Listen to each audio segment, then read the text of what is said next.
making sense of hot water, more than just a warm liquid. Hello everyone. Today, we're diving into a phrase that's both simple and intriguing: hot water. While at first glance it might seem like a straightforward description of warm liquid, in English, it has another meaning altogether. Stick around and you'll learn not just one, but two ways to understand hot water.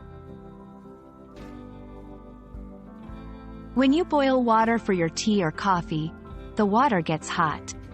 In this context, hot water refers to water that is heated. This could be for cooking, bathing, or any other purpose. It's a direct description of the water's temperature. For example, be careful, the tap is giving out hot water. I like my tea made with hot water and a splash of milk. Here's where it gets interesting. In English, if someone says, "I'm in hot water," they don't mean they're taking a bath. It's a figurative expression meaning they're in trouble or facing a difficult situation. Imagine forgetting your best friend's birthday. Oops! You might be in hot water for that oversight. For example, he forgot to submit the project on time, and now he's in hot water with his boss.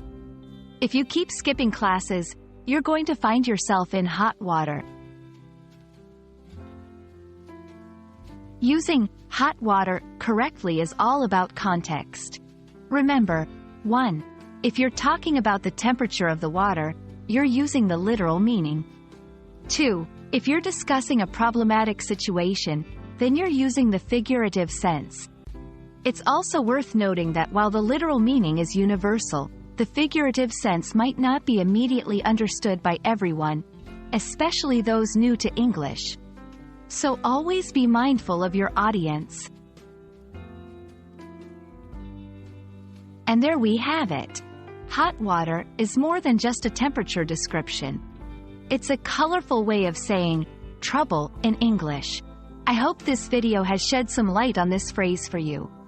Always remember, English is full of such interesting expressions. Keep exploring, and you'll find many more gems. Until next time, happy learning!